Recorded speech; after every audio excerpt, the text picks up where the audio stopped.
Assalamualaikum warahmatullahi wabarakatuh. Berjumpa kembali di channel Adiko Ramos. Sesuai dengan judul, BKN kupas tuntas terkait dengan proses perpanjangan kontrak P3K entah itu 2019, 2021 maupun sampai tahun 2022. Video ini bersumber langsung dari BKN dan disampaikan oleh Bapak Dwi Haryono sebagai salah satu perancang undang-undang ASN. Berikut ini. Baik, saat ini saya sedang bersama dengan Bapak Dwi Haryono. Beliau adalah perancang peraturan perundang-undangan di Direktorat Perundang-undangan BKN, dan khusus kita akan mengupas seputar pegawai pemerintah dengan perjanjian kerja. Dan ini menuai banyak pertanyaan, Pak, di media sosial BKN juga mengenai sebenarnya apa itu pegawai pemerintah dengan perjanjian kerja. Mungkin bisa disampaikan sedikit latar belakang kenapa harus ada pegawai pemerintah dengan perjanjian kerja P3K.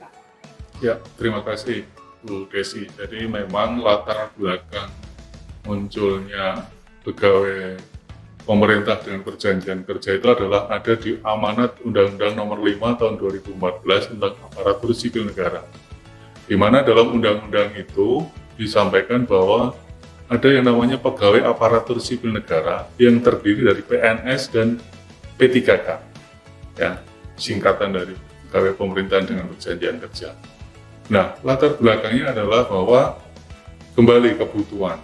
Di satu sisi, kebutuhan atas sumber daya manusia, khususnya aparatur sipil negara itu cukup besar. Nah, inilah yang ingin dilakukan pemerintah, ingin merekrut, baik melalui jalur TNS yang mempunyai keterbatasan tertentu, dengan menggunakan jalur P3K, sehingga harapannya kebutuhan instansi pemerintah, terutama tenaga-tenaga yang siap pakai, yang profesional, yang tidak terikat pada usia itu bisa terlayani dan berjembatan. Itu latar belakangnya seperti itu. Nah, ini yang mungkin menjadi pertanyaan banyak orang, Pak. Sebenarnya perbedaannya dengan pegawai negeri sipil itu apa, Pak? Secara umum memang perbedaannya tidak banyak sebenarnya. Tetapi kalau dari sisi persamaan sendiri kan sama-sama tadi saya sampaikan adalah sama-sama pegawai aparatur sipil negara. Yang hanya karena pengertian pegawai aparatur sipil negara, maka yang bisa mengizin hanya warga negara Indonesia. Di luar itu tidak boleh. Tetapi perbedaannya adalah, salah satunya adalah terkait dengan posisi yang akan diisi. Bahwa untuk PNS itu dia memang diangkat untuk menduduki suatu jabatan pemerintah. Nah, P3K itu juga akan mengisi jabatan pemerintah, tetapi posisinya adalah dalam rangka menjalankan fungsi dan tugas pemerintah. Jadi dia tidak posisinya duduk dalam jabatan dalam pengertian bahwa dia akan mempunyai karir segala itu, tidak. Itulah perbedaannya. Kemudian perbedaan yang lainnya adalah terkait juga dengan hal yang krusial adalah karena ini sifatnya semacam percepatan untuk memenuhi kebutuhan dari pegawai ASN, maka posisi pengangkatannya pun mekanismenya juga beda.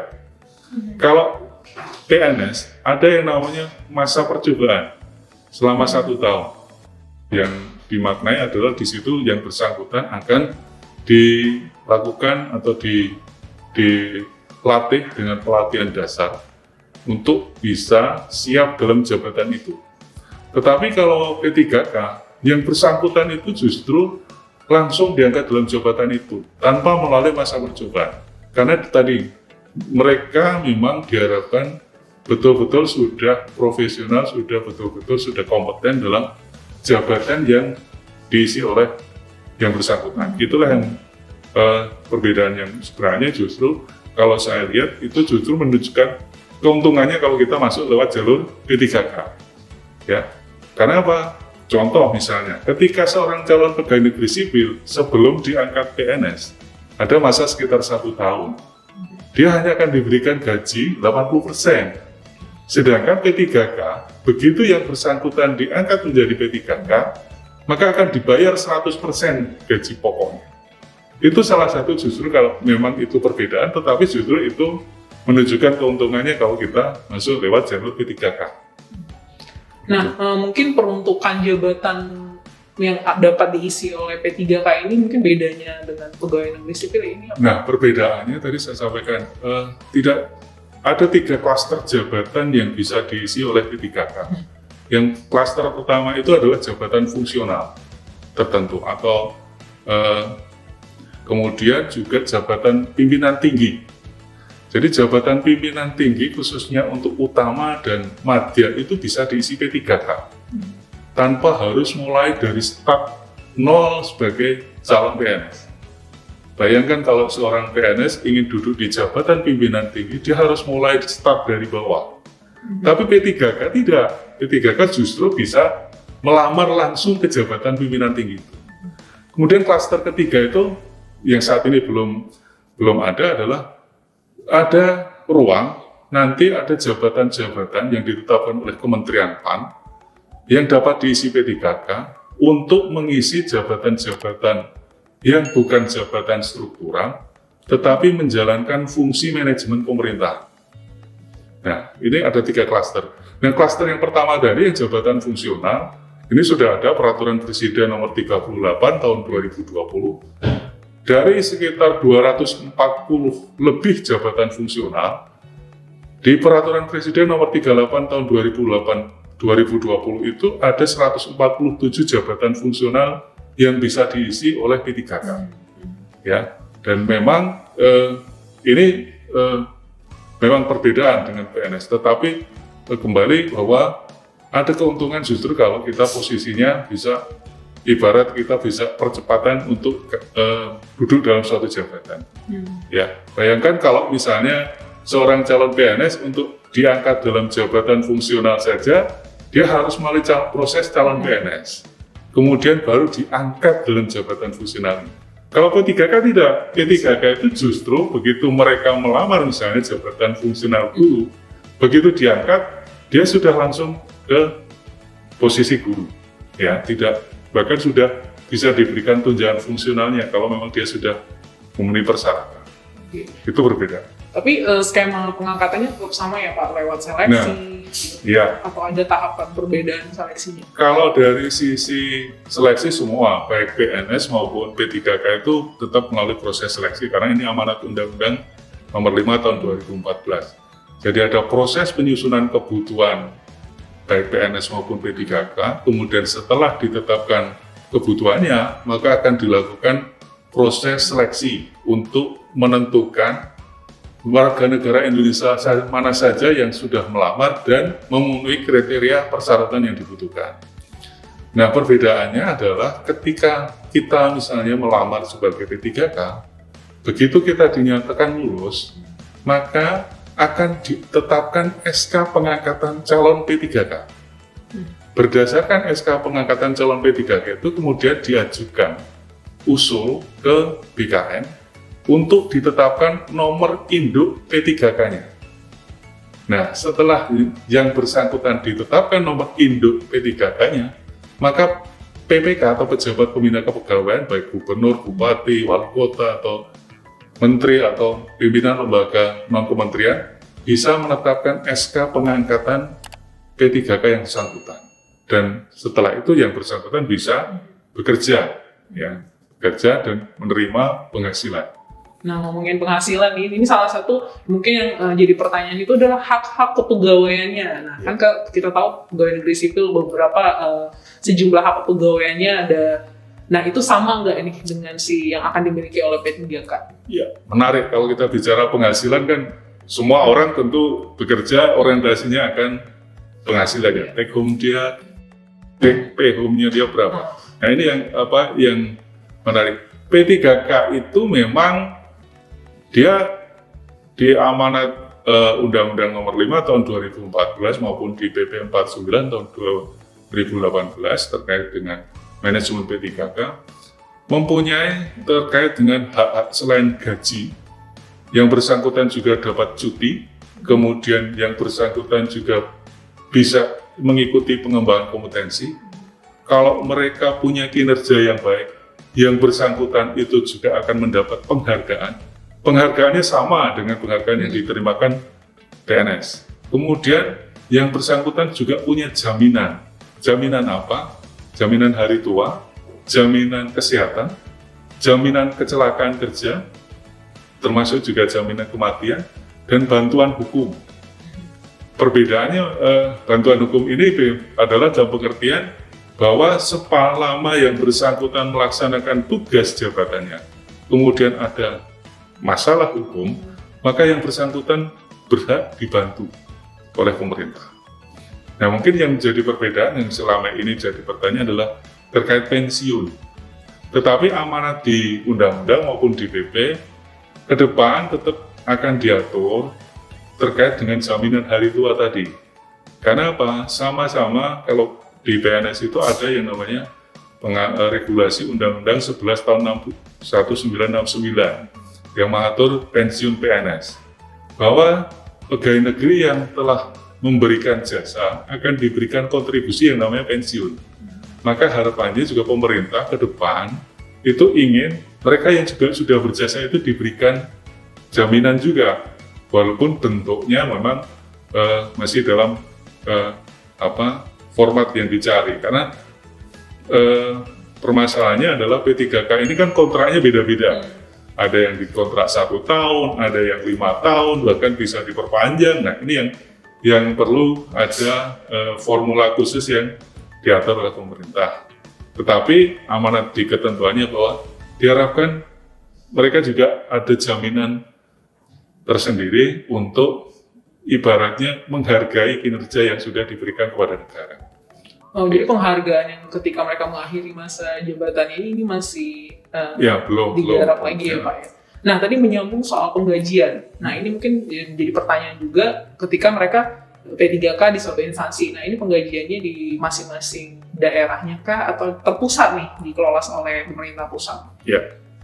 Jadi kita merujuk di Peraturan Presiden Nomor 98 Tahun 2020 tentang penggajian bagi P3K. Di sana diatur bahwa untuk P3K yang berada pada instansi pusat, maka pembayaran penghasilannya menjadi beban APBN. Sedangkan untuk P3K yang berada di daerah, yang artinya yang bekerja untuk instansi pemerintah daerah, maka beban penghasilannya dibebankan pada APBD. Itu sudah ada di ketentuan di di Peraturan Presiden Nomor 98 Tahun 2020. Termasuk di situ diatur juga besarannya. Jadi ada mekanisme pembayarannya, ada mekanisme pembayaran, kemudian berapa besaran yang diterimakan setiap P3K. Dan untuk pengelolaannya sendiri berarti sama halnya dengan pegawai negeri ya Pak? Maksudnya pengelolaannya itu ketika sudah diseleksi, pengangkatan, penempatan, mereka dikelola pertanggungjawaban pengelolaannya itu di masing-masing pegawai pemerintah, pejabat pembina kepegawaiannya masing-masing ya? Iya, betul. Karena begini, karena penghasilan itu bukan hanya sekedar gaji, tetapi juga tunjangan-tunjangan, baik itu tunjangan keluarga, kemudian tunjangan penghasilan yang lain. Contoh misalnya, kalau di instansi pusat ada istilah tunjangan kinerja, maka diharapkan P3K itu juga mendapat hak yang sama, karena dia punya pekerjaan, punya tugas yang tidak jauh berbeda dengan PNS. Kemudian kalau di daerah ada insentif untuk PNS daerah, maka diharapkan di kontrak itu juga yang bersangkutan P3K juga akan diberikan insentif juga. Maka ketika pada saat penandatangan perjanjian kerja antara pejabat pembina kepegawaian dengan P3K itu di situ clear, sudah harus disebutkan berapa dia terima gajinya, berapa dia terima tunjangannya. Itu sudah tegas harus disebut di situ, sehingga sejak awal P3K itu tahu berapa yang akan diterima. Ya, dia tidak usah nyari regulasinya, baca peraturannya, dia sudah tahu karena dia sejak awal dia sudah tahu ini yang akan dia terima dari negara ke atas kinerjanya. Ya. Nah, dan terakhir mungkin ya soal masa kontrak kerja. Nah, ini kan minimal 1 tahun, maksimal 5 tahun, dan mungkin ini yang mengkhawatirkan justru bagi mereka yang mungkin ingin melamar menjadi P3K, seolah-olah dia lebih kayak bagaimana mereka ketika memperpanjang kontrak kerjanya, apakah hanya minimal 1 tahun atau setelah 5 tahun mereka harus melamar kembali jadi P3K? Ya, begini terkait dengan masa kontrak. sudah ada di ketentuannya di Undang-Undang 5 maupun di PP 49 itu bahwa P3K dikontrak terikat dengan masa hubungan kerja itu sekurang-kurangnya 1 tahun. Maksimalnya sebenarnya di ketentuan tidak diatur, tetapi kebijakan dari pemerintah mengikuti penyusunan kebutuhan PNS per 5 tahun, maka maksimalnya 5 tahun. Ada ketentuan di Peraturan Menpan Nomor 70 Tahun 2020. Ya, jadi masa hubungan kerjanya sekurang-kurangnya 1 tahun, paling lama 5 tahun. Nah, bagaimana dengan perpanjangannya? Kembali, perpanjangan itu kembali kepada esensi dari P3K. P3K itu direkrut adalah untuk memenuhi kebutuhan sumber daya manusia di instansi pemerintah. Ya, artinya kalau memang instansi pemerintah masih membutuhkan yang bersangkutan, maka instansi pemerintah bisa memperpanjang. Nah, bagi P3K sendiri tentu saja juga tidak hanya sekedar kebutuhan yang akan diisi, tetapi juga kinerjanya. Ketika kinerjanya baik, tentu pemerintah, pejabat pembina kepegawaiannya ingin mempertahankan, maka dia bisa diperpanjang. Nah, permasalahannya tadi yang ditanyakan adalah, apakah mulai proses seleksi? Sebenarnya tidak. Proses seleksi itu kalau yang bersangkutan kemudian melamar atau ingin pindah ke jabatan lain atau pindah unit kerja. Karena tidak ada istilah mutasi P3K. Mereka sejak awal melamar untuk mengisi jabatan tertentu di unit kerja tertentu. Sehingga ketika mereka pindah jabatan, maka mereka harus melalui proses seleksi lagi. Karena jabatan yang dilamar beda. Nah, itulah ya. Itu terkait dengan mekanisme perpanjangan. Jadi kembali kinerjanya bagaimana? Kemudian kebutuhan dari sisi instansi pemerintah, kebutuhannya seperti apa? Ya, contoh saya gambarkan misalnya pemerintah punya proyek misalnya bangun jalan tol. Diprediksi pembangunan jalan tol itu 4 tahun selesai. Maka direkrut misalnya arsiteknya atau dari teknik sipilnya untuk insinyur untuk mengisi, misalnya dia teknisi jembatannya. Mau membuat jembatannya seperti apa? Direkrut. Begitu sudah selesai proyeknya 4 tahun, sebenarnya kan sudah selesai. Kebutuhan pemerintah sudah selesai, dia sudah tidak butuh tenaga itu lagi.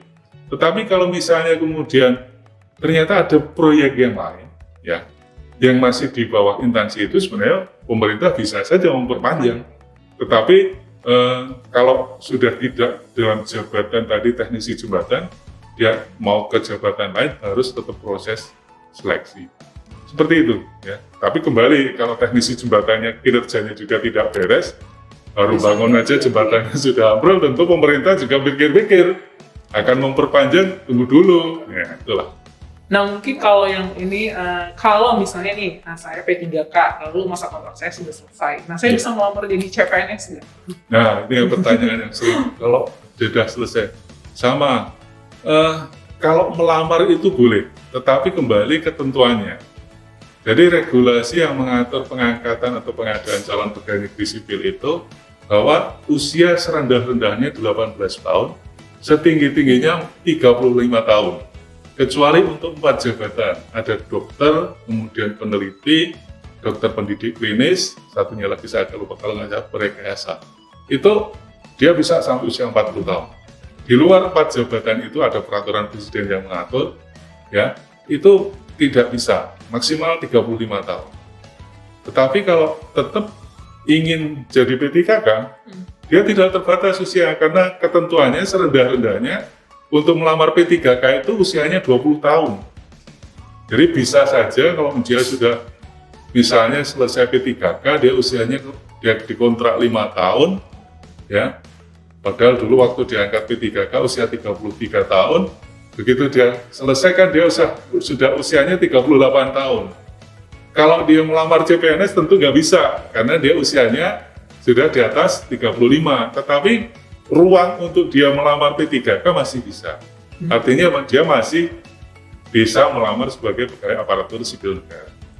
Berarti ketika masa kontraknya habis, ya P3K yang bersangkutan sebenarnya bisa ngelamar lagi ke, misalnya kalau dia ingin melamar ke instansi yang berbeda. Misalnya. Karena kadang orang bekerja itu begitu sudah masuk di suatu unit, ternyata bukan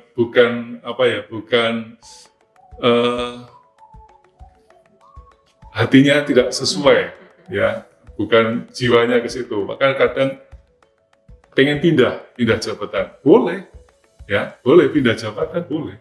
Tapi dia harus tetap melalui proses seleksi, karena memang amanatnya di undang-undang pengadaan pegawai aparatur sipil negara itu tetap melalui proses seleksi.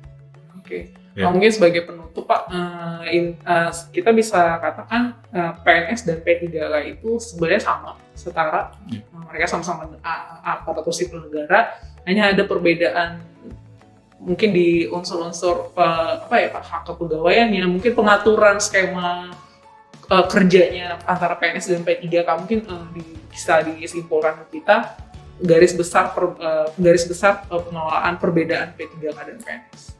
Ya, tadi memang hampir sama, saya bilang tidak bisa 100% sama. Contoh misalnya hak cuti, ya, hak cuti P3K sama, dia dapat hak cuti tahunan, dapat hak cuti sakit, hak cuti melahirkan, tetapi dia tidak punya hak cuti di luar tanggungan negara. Karena apa? Karena hak cuti tanggungan negara itu bisa diberikan selama 3 tahun. Nah, bisa dibayangkan kalau misalnya P3K dikontrak 1 tahun, tapi dia minta cutinya 3 tahun. Nah, itu makanya tadi saya sampaikan tidak bisa 100% sama. Ada beberapa hal yang agak beda, tetapi bukan kemudian itu mengurangi bahwa yang bersangkutan tidak punya hak, tetap dia punya hak. Ya, hak cutinya masih ada. Ya, pengembangan karir yang walaupun dia hanya dikontrak 1 tahun, itu tetap pemerintah punya kewajiban mengembangkan karir, pengembangan kompetensi, pengembangan kompetensi. Karena apa? Ketika seorang P3K dia ditingkatkan kompetensinya, sebenarnya yang untung itu siapa? P3K atau pemerintah? Tentu pemerintah, karena dia selain sudah punya tenaga yang tadi direkrut sejak awal sudah punya kompetensi, kemudian ditingkatkan kompetensi, performanya yang meningkat bukan hanya performanya dari P3K, justru performance unit kerja, performance dari instansi pemerintah yang bersangkutan, itu juga akan secara signifikan akan meningkat. Itulah maka diberikan kewajiban pada pemerintah untuk itu. Jadi intinya jangan ragu untuk menjadi P3K ya Pak. Iya. Karena seluruh unsur-unsur kepegawaiannya bisa dikatakan kurang lebih sama dengan PNS, walaupun memang ada perbedaan di skema kerjanya, culture kerjanya, seperti itu. Baik, terima kasih Pak Dwi Haryono untuk waktu dan kesempatannya. Semoga apa yang kita obrolin di BKN Talk Kupas P3K kali ini sedikit banyaknya menjawab nih kekhawatiran atau pertanyaan dari Sobat BKN.